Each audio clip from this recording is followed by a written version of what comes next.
नमो तस् भगवतो अरहतो सम्मा सम्बुद्दस्स। नमो बुद्धाय। श्रद्धावंत उपासक उपासिका, आप सभी के प्रति मंगल मैत्री। आज हम सुनने वाले हैं रूप काया की भंगुरता। जरा धम्मो योबय्य व्याधि धम्मो आरोग्य मरण धम्मो जीविते।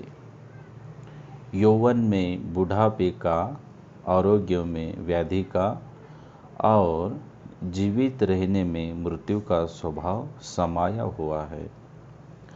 सब्बं भिक्खवे जरा धम्मं व्याधि धम्मं मरण धम्मं। भिक्षु, सब जरा धर्मा है, व्याधि धर्मा है और मरण धर्मा है। यह प्रकृति का अटूट नियम सभी प्राणियों पर लागू होता है। जरा, व्याधि और मृत्यु से किसी की भी काया नहीं बच पाती, चाहे किसी सम्यक संबुद्ध की 32 महापुरुष लक्षणों और 80 अनुव्यंजनों वाली कंचन वर्णी परम सौंदर्यमय काया ही क्यों न हो। समय पाकर वह भी जर्जरित होती है, व्याधिग्रस्त होती ही है, मृत्यु को प्राप्त होती ही है। और यही हुआ। जो बात बुद्धि वाले लोग केवल भगवान की काया का सौंदर्य ही देखते रह गए, वे कोरे रह गए। जो इस भव्य और दिव्य सौंदर्य से आकर्षित होकर उनकी धर्म काया के संपर्क में आए, अथवा जो गंधार नरेश पकुसती की भांति उस रूप काया को जरा भी महत्व न देकर सीधे उनकी धर्म काया के संपर्क में आए, वे धर्म से लाभान्वित होकर निहाल हो गए। भगवान के रूप दर्शन मात्र से भला क्या मिलता। रूप दर्शन के भूखे अंध भक्त वक्कली को फटकारते हुए भगवान ने ठीक ही कहा था कि इस गंदे शरीर को देखकर तुझे क्या मिलेगा। हर मानवीय काया पूती काया ही है। हाड़ मांस लहू पीप मल मूत्र आदि आदि का समुच्चय, चाहे वह सम्यक संबुद्ध की काया हो अथवा अन्य किसी की, सभी रूप काया जरा मरण धर्मा है। किसी एक प्रसंग पर भगवान ने कौशल नरेश प्रसन्नजित को समझाया, महाराज, जन्म लेने वाला कोई भी प्राणी जरा मरण से नहीं बच पाता, चाहे वह महाधनाढ़ क्षत्रिय हो, महाधनाढ़ ब्राह्मण हो या महाधनाढ़ वैश्य। उसका विपुल धन वैभव, उसकी संपूर्ण शक्ति सत्ता उसे जरा मृत्यु से नहीं बचा पाती। इसी प्रकार महाराज, जो भिक्षु अरहंत है, सिनाश्रव है, जिन्होंने धर्माभ्यास पूरा कर लिया हो, जो कृत्य है, भार मुक्त है, परमार्थ प्राप्त है और भवबंधन परिक्षीण है, परम ज्ञान प्राप्त है, विमुक्त है, उनका शरीर भी भेदन निक्षेपण धर्मा है, अर्थात मरण धर्मा है। जैसे अत्यंत सजे धजे सुचित्रित राजरथ भी समय पाकर जर्जरित हो जाते हैं, वैसे ही शरीर भी जीर्णता को प्राप्त हो जाता है। समय पाकर भगवान का स्वर्ण वर्ण कांतिमय सुंदर शरीर भी जीर्णता को प्राप्त हुआ।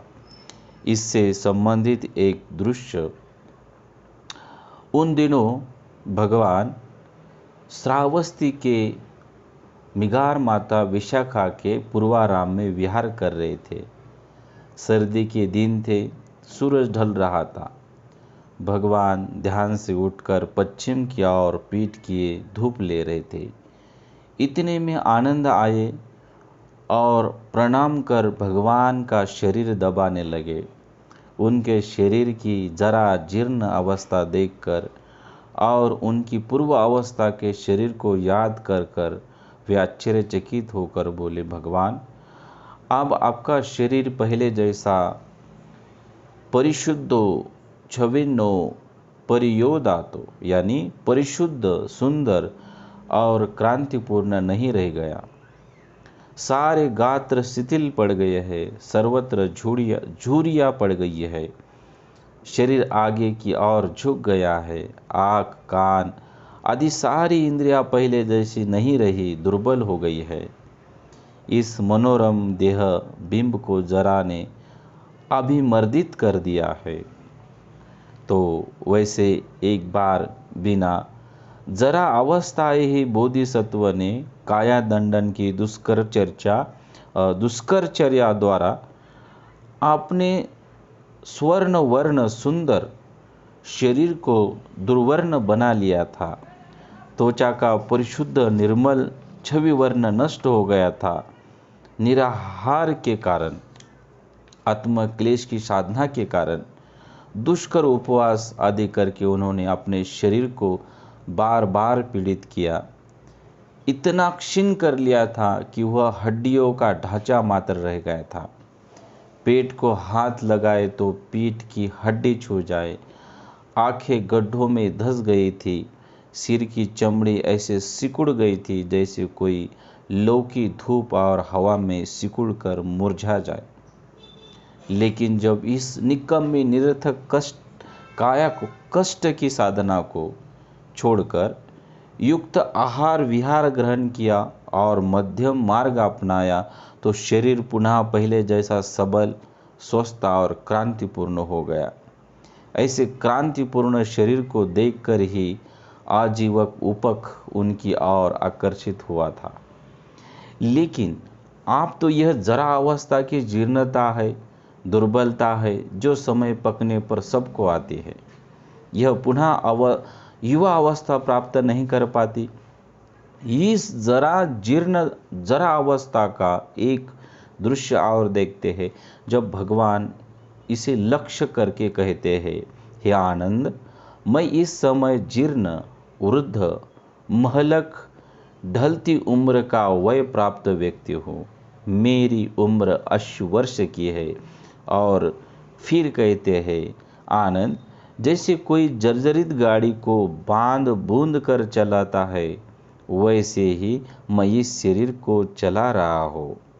भगवान ने स्वयं इस बात की घोषणा की थी कि वे बीमार कम ही होते थे। ये वेदनाएं जो कि प्रकृत पित्त से या प्रकृत कफ से या प्रकृत वायु से, सन्निपात ज्वर से या ऋतु परिवर्तन से, विषय परिस्थितियों से या किसी उपक्रमण से अथवा पूर्व कर्मों के विपाक से उत्पन्न होती है, वैसे मुझे अधिकतर नहीं होता। इसी कारण तथागत ने घोषणा की कि मैं प्राय निरोग रहता हूँ। उन्होंने कहा कि निरोग रहने का कारण भी बताया कि भिक्षुओं, मैं एकासन यानी दिन में एक बार ही भोजन करता हूँ। और दूसरा कारण बताया कि भिक्षुओं, एक भोजन भी मैं रात के समय नहीं करता। इन कारणों से मैं निरोग रहता हूँ। आरोग्य, अव्याकुलता, हल्कापन, बल और सुख का अनुभव करते हुए विहार करता हूँ। स्पष्ट है कि तथागत सामान्य व्यक्तियों की तुलना में अधिक स्वस्थ रहते थे, परंतु फिर भी जैसे जरा वैसे ही व्याधि भी शरीर का धर्म है, स्वभाव है, जो कि एक न एक कारण से यदा कदा प्रकट होती रहती है। अंततः तथागत कभी कभी व्याधिग्रस्त भी हो जाते थे। तो आज के लिए इतना ही। भवतु सब मंगलम, सबका मंगल हो, सबका कल्याण हो, सबकी स्वस्थ मुक्ति हो।